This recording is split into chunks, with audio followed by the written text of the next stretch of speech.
Welcome to the Mobile Home Park Mastery Podcast, where you will learn how to identify, evaluate, negotiate, perform due diligence on, finance, turn around, and operate mobile home parks. And now, here is your host, the fifth largest mobile home park owner in the United States, Frank Rolfe. Baby boomers were those born between 1946 and 1964. I'm a baby boomer, and I'm proud of that status, and I used to be part of the largest population demographic in the United States. Now millennials have taken that number one spot, and baby boomers have been relegated to number two, but they're still the second largest segment of the U.S. population. But since we house a lot of people who are baby boomers in most mobile home parks, it begs the question, can they age properly in mobile home parks? Are mobile homes conducive to those who have differing needs as they age? This is Frank Rolfe, the Mobile Home Park Mastery Podcast. We're going to explore how well mobile homes adapt to those who are aging. Now, we all know that the baby boomers right now range in age from about 60 to 80 years. The life expectancy of most people in the United States is around 80 years. So definitely a lot of baby boomers who live in mobile home parks will at one point probably have to leave, possibly to go into assisted living, possibly into nursing care. So how long can they live in there before that will be required? How well do mobile homes fit in with an aging lifestyle? Well, let's look at some of the finer points. Number one, and this is very important, everything in a mobile home is on one level. We're the only form of housing in America that is always just one level.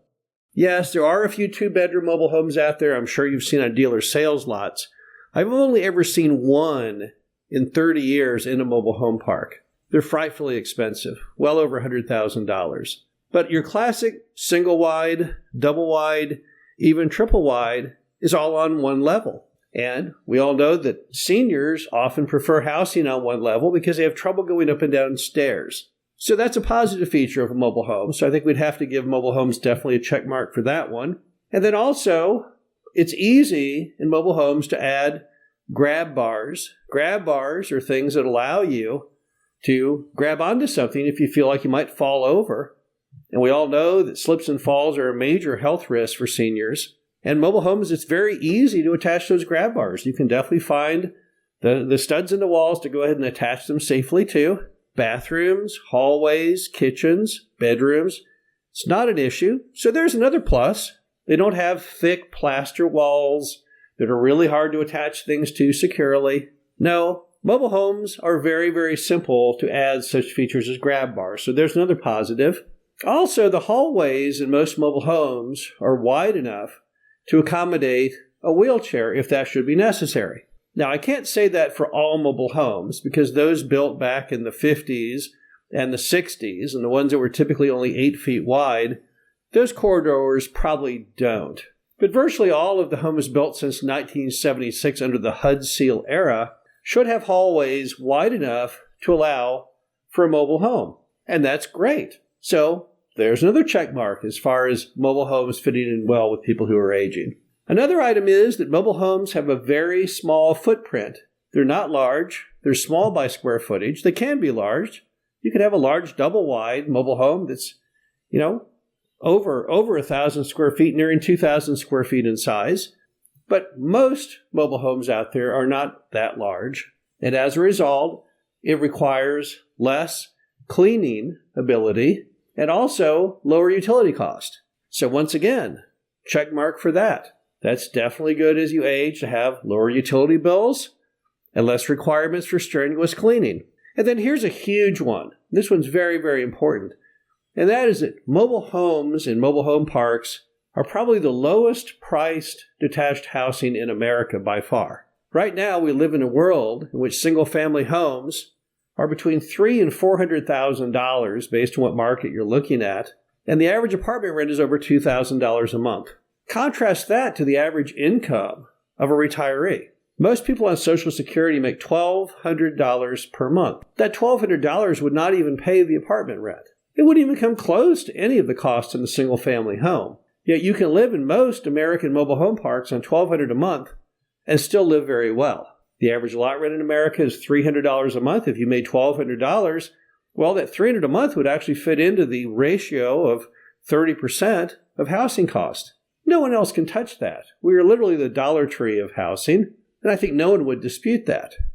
Even if you are in a mobile home on disability, which we have some residents who are, you can still make it happen. You can still live in that mobile home happily and pay your bills and have no issues whatsoever, despite the fact you have very, very low income.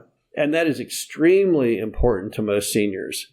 When people make the transition to retire, which most people do, beginning at the age of 62, then what happens? Well, the majority of their income goes away. They get a hold of Social Security and they get in the pipeline to get those residual monthly checks, but they see a substantial drop in income. And as a result, mobile home parks are perfectly situated for those people to withstand those big cuts in their budget. Additionally, other seniors who live in brick homes sell those in retirement, put the cash in the bank, and then buy a mobile home for cash. And again, it's the low cost of the mobile home that allows those people to actually be able to afford retirement, afford to be seniors. So they're just delighted with that price relationship. So what's the downside then? If mobile homes are so good, if they check every box of everything that we know the seniors need, then are there any negatives to mobile homes? And the answer is one big one. And that's the simple fact that mobile homes sit about 2.5 to 3 feet off the ground. Now, why do they do that? Well, contrary to what most people think, HUD required them to do that back when they invented the whole HUD certification process. They've never allowed mobile homes to be removed from those boat trailers they arrive on. So it's a pretty safe bet if you see a mobile home in a mobile home park, it's going to be up in the air. And that's a very unique feature, which is very unlike a single-family home, where you may just simply step a few inches over the threshold and be inside. With a mobile home, I've got to get 2.5 or 3 feet in the air. That would necessitate stairs. Now, before you say, well, that just ruined the whole thing now, because even though they live on one level, they have to get up to that level. But in many cases, that can be worked around with the addition of a ramp. You'll often drive through many mobile home parks and see a smattering of ramps. These ramps allow easy access for seniors into those mobile homes, including those who are already in a wheelchair. So that's how you get over the one big hurdle to mobile home parks and seniors, is simply by building a ramp. Now, you'll be shocked. Most mobile home park owners will happily build a ramp if asked to do so because they don't want to lose any customers. You lose probably about $10,000 when you have a customer turnover, particularly a situation where a customer abandons the home. So it's just a bargain to go ahead and build the ramp. And additionally, there's a very large number of nonprofits who will also do that for those who simply ask free of charge. If you can get over that one hurdle, though, what you have in the form of a mobile home is probably one of the most successful housing options for seniors today. And that's why in most mobile home parks, I would imagine you would often have a tenant base which would be as much as 50% of those who fall into the baby boom category. These homes are well positioned for the future. Of course, they're also adaptable back to a younger audience in the years ahead. But the good news is, at a time when baby boomers are the second largest population segment, mobile homes fit their needs very well indeed. This is Frank Rolfe, the Mobile Home Park Mastery Podcast. Hope you enjoyed this. Talk to you again soon.